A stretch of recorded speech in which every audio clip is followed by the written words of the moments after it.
이렇게 인사하시겠습니다. 당신이 꽃보다 더 아름다우십니다.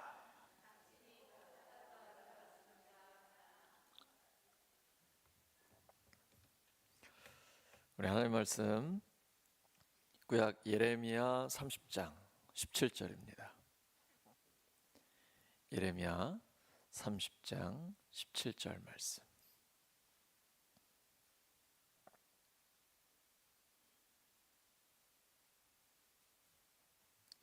예레미야 30장 17절입니다.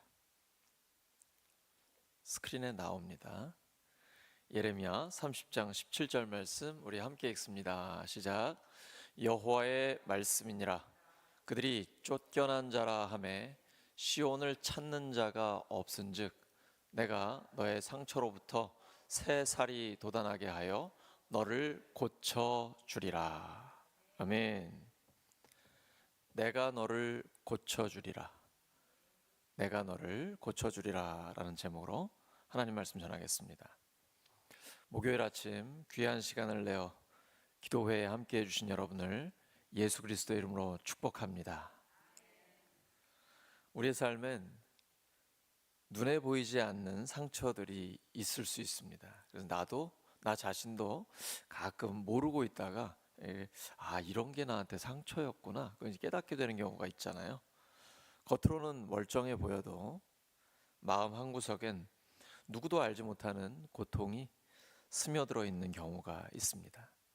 오늘 본문은 바벨론 포로로 끌려가 절망 가운데 있던 이스라엘 백성에게 주시는 하나님의 회복의 약속입니다. 우리 뉴스만 봐도 당장 가자 지역에서 전쟁 일어나고 있는 거, 미얀마에서 지진 때문에 수많은 사람들이 좀 죽고 또 복구 작업을 해야 되는 그런 현장들 우리가 보면서 지금 예레미야서가 기록됐던 그 상황은 그거보다 더 심각하구나. 나라가 완전히 망하고 바벨론의 사람들이 포로로 잡혀가 있는 그런 상황입니다. 그때 하나님께서 예레미야를 통해 하나님이 회복시키신다라고 약속하신 것입니다. 이스라엘 백성은 잊혀진 존재처럼 느꼈고 사람들의 관심에서도 하나님의 손길에서도 멀어진 것처럼 보였습니다. 마치 남편에게 쫓겨나 찾아오는 사람이 없는 그런 여인과 같았습니다. 오늘날과는 달라요. 오늘날은 남편 없으면 자유로울 수도 있을 것 같은데 이때 당시에는 남편한테 쫓겨났다 그러면 자기가 아예 살 길이 없는 거예요. 사람들이 이스라엘을 그렇게 본 겁니다. 마치 남편에게 쫓겨나 찾아오는 사람이 아무도 없는 그런 여인과 같다라고 이야기해요. 하지만 하나님이 말씀하십니다. 내가 너를 고쳐주리라. 이 말씀이 오늘 우리의 삶에도 다시 살아나는 은혜의 선언이 되기를 바랍니다. 하나님은 잊혀진 자를 찾으시는 분이십니다. 본문에서 하나님은 이렇게 말씀하세요. 그들이 쫓겨난 자라 하매. 당시 이스라엘은 정치적으로도 영적으로도 버림받은 민족처럼 보였습니다. 예루살렘은 무너졌고 성전은 불타버렸고 백성들은 타국의 포로가 되었습니다. 사람들의 눈에는 끝난 것처럼 보였지만 하나님의 눈에는 회복의 시작이었습니다. 우리 인생에도 그런 때가 있습니다.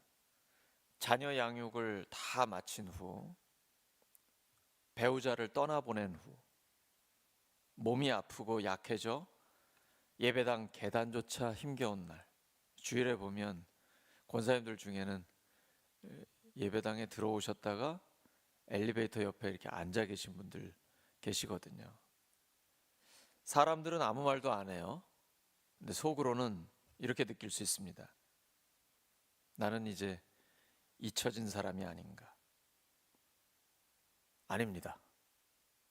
하나님이 아니라고 하십니다. 하나님은 잊혀진 자를 찾으시는 분이십니다. 요셉은 형제들에게 버려졌고 감옥에 던져졌지만 하나님은 그를 총리로 세우셨습니다. 노예로 있을 때도 감옥에 2년 동안 있을 때도 잊혀진 존재였지만 하나님은 결코 그를 잊지 않으셨습니다. 룻은 젊은 나이에 과부가 된 이방 여인이었습니다. 하지만 하나님의 구속 역사, 구원의 역사에 들어온 축복의 여인이 되었습니다. 바디메오는 많은 사람에게 외면당했지만 예수님은 그의 음성을 들으시고 그를 고치셨습니다. 오늘 이 자리에 계신 성도님들 가운데 혹시 이런 생각이 드시는 분 계십니까? 나는 이제 누군가의 도움이 필요한 나이지 내가 뭔가 할 수 있는 때는 아니야. 아닙니다. 하나님은 여전히 여러분을 기도의 자리로 부르고 계십니다. 기도라도 해야지 뭐. 이 기도를 몰라서 하시는 말씀이에요. 기도는 하나님의 자녀에게 주신 특권입니다. 우리는 기도하고 하나님은 역사하십니다. 히스기야에게 말씀하셨죠. 내가 너의 눈물을 보았고 너의 기도를 들었다 라고 말씀하십니다. 우리에게 주시는 말씀이에요. 우리가 기도의 자리에서 흘린 그 눈물은 하나님의 기억 속에 쌓입니다.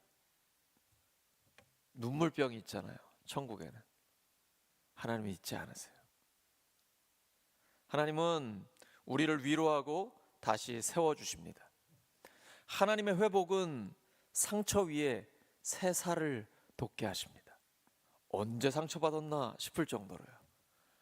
내가 너의 상처로부터 새 살이 돋아나게 하여 너를 고쳐주리라. 이 말씀은 고통 위에 새로운 생명을 시작하시겠다는 하나님의 선언입니다. 회복은 상처에서 시작됩니다. 상처 없는 인생 있나요? 없어요. 중요한 것은 상처가 아니라 그 상처를 어떻게 치유하고 살아가는가입니다.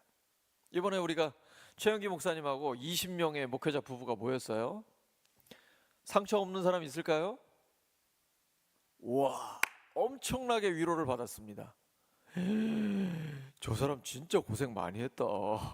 굉장히 힘들었겠네. 다른 사람의 상처는 나의 위로가 됩니다. 그러니까 그 상처가 하나님 안에서 치유가 되고 하나님의 그 치료의 손길, 회복의 손길에 들렸을 때 나의 상처는 다른 사람을 위로하고 회복시키는 도구가 됩니다. 그래서 치료받은 치료자가 되는 거예요. 상처는 수치가 아니라 은혜의 통로입니다. 하나님은 우리의 고통을 무시하지 않으세요. 오히려 그 위에 은혜의 손을 얹어주십니다. 이사야는 예수님에 대해 이렇게 예언합니다. 이제 곧 종료주일 고난주간이 오는데요.